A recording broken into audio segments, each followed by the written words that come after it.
edition into the gulags. We will be looking at the gulags in depth. I'm sitting here today with Professor Mia Bauer from UWM, who is an expert on gulags. So Mia, when were they started? What exactly is a gulag? Well, a gulag, which is a Russian acronym for the main administration of corrective camps, were created in the Soviet Union after the 1917 revolution in the most harsh geographical areas of the country. Where were these areas? Well, more specifically, these areas included the Arctic North and the Siberian East, and each camp had held thousands of prisoners. Were they who started the camps? Well, Lenin was the first one to use these camps, and they were used to keep down anyone that was against his rule. And he also put many wealthy individuals and everyday prisoners in the camp. Did they end after Stalin or Lenin died, or did they continue? Well, actually, Stalin also used these camps to forward industrialization in Russia by forcing prisoners to do many different economic activities. But after his death in 1953, the camps rapidly decreased. Thank you, Mia. Today we will take you inside the lives of 4 Russian prisoners who are being kept in the gulags.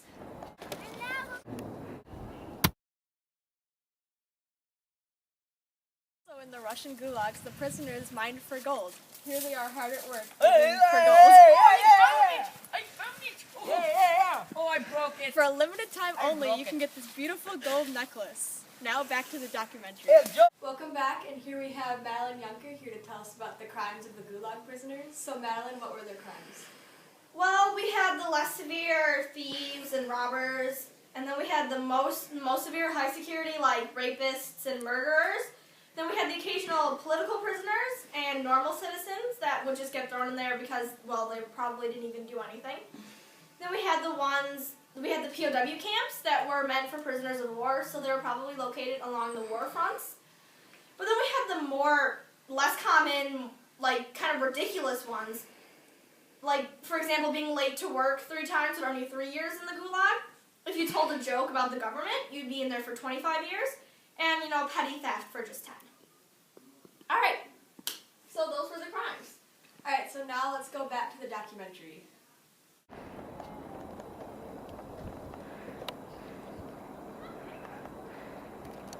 So, what did you do to get into the gulags? I said the taxes were bad. That's it.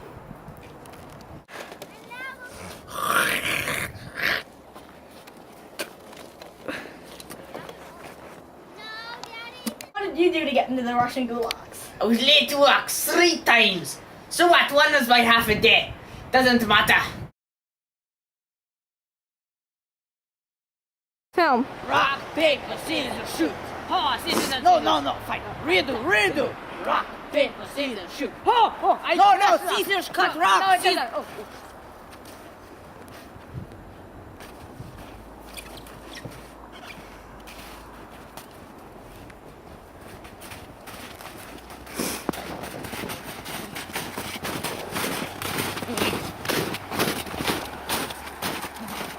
My bad.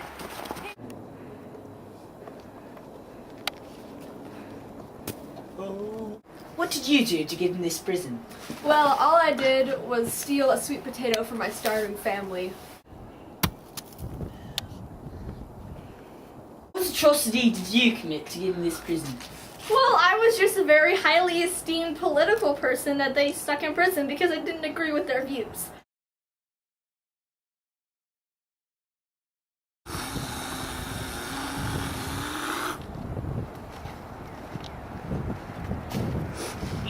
Get up!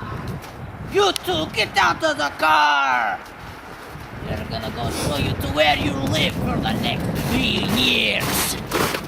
Here are your living quarters. Hello, I'm Professor Fitzbunwalla, here with 2 esteemed colleagues. We're going to talk about life in the gulags. What was an average workday like in the gulags? Well, an average workday was 14 hours long. They would have to do anything from digging up frozen ground with pickaxes to building apartment buildings. I see. They also chopped down trees with handsaws and axes, and they mined gold and copper by hand. One of their more bigger projects was the White Sea Baltic Sea Canal. It was from 1931 to 1933. Over 100,000 prisoners dug a canal 141 miles long with pickaxes and shovels, which turned out to be too shallow and too narrow for anything of use.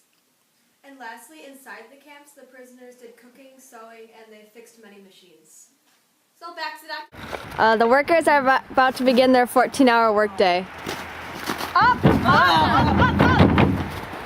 Too early. Dig that hole, chop down that tree.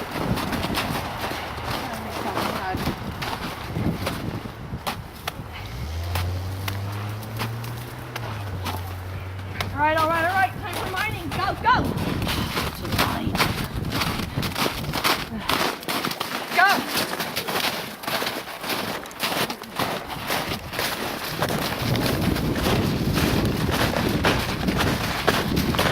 Right. Tell me if you find anything. Comrade, I found it! Now down again. Keep working. Work harder. Did you find anything? Found a dinosaur bone. Good for you. Put it down. I can't see anything. All right. 5-minute break. Up. In the house. Go.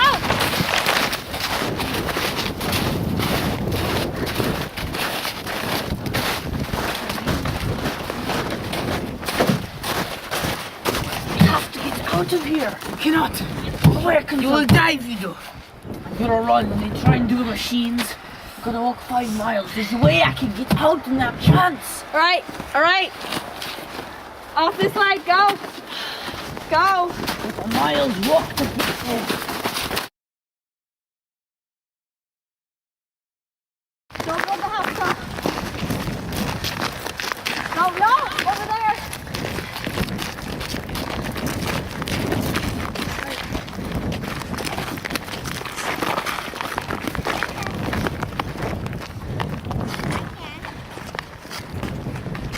Now we're gonna take these. Oh my God! Let's go!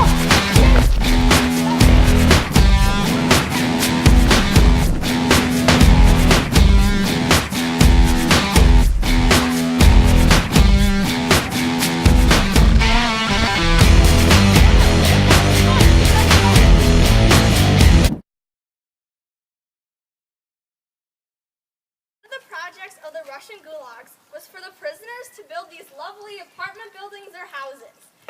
They improved the well-being of this old Russian town by giving them modern houses. As you can see, they're still hard at work building this house.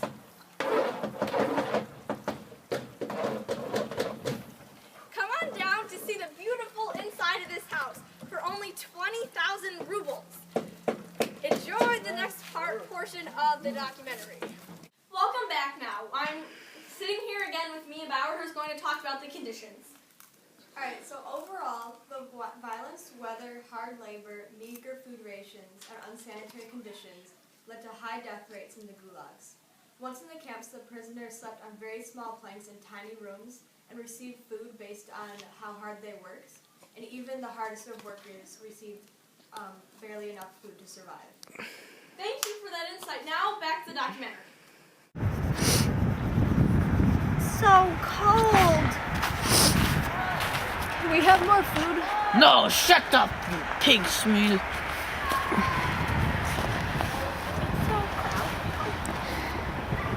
So unsanitary. Shut up. You don't get to speak.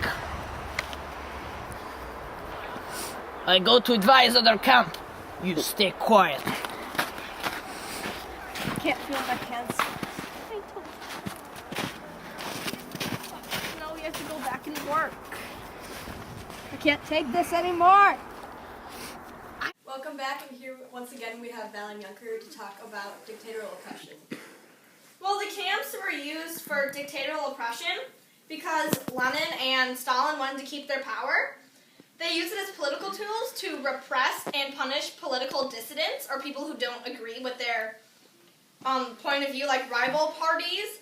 They also use it to scare and intimidate people into behaving, and they use it to stop revolutions. Now, back to the documentary. So, Evan, what can you tell us about your memories from the Gulag? I still have nightmares. The conditions were terrible. Even the hard, strongest of us could not even get enough food to survive. I remember working hours upon hours with barely any break time. We'd mine for hours, then chop down trees, then pave roads. We'd just do about anything that would tickle the Russians' fancy. It was a terrible time. We did everything from cleaning the toilets to building skyscrapers. And your escape attempt was very courageous. But honestly, if you would have gotten out, there wouldn't have been much to do. You would have been stuck in the middle of terrible conditions, no food, no water. So I don't see how that's much different from the life in the camp. It was worse 10 times because you had to do work every day. And for something there was no goal, no accomplishment for you. You got paid nothing and you got barely enough food to survive. Being out there dying was a better cause. Dying for you, not for the Russians. I would have died a free man. What was life like in the Russian gulags? It was just really horrible. I mean, we didn't sleep at all. We worked like 14 hours a day. And when we could sleep, it was like 8 to a bunk, but I mean, at least it was warm. Besides it being cold, I mean, we barely had enough food to survive, so we were all walking around like zombies. We were practically dead.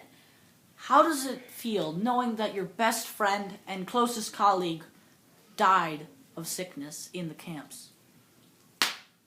It gets me really angry just knowing that she died for nothing. I mean, all she did was steal a sweet potato for her family that was starving. I mean, they shouldn't have put her in that camp. Thank you for your time and talking about this very difficult subject.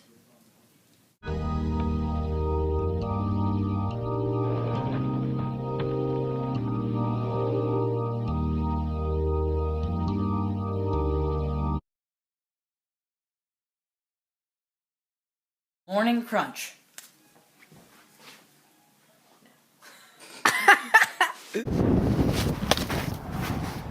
Matt, stop!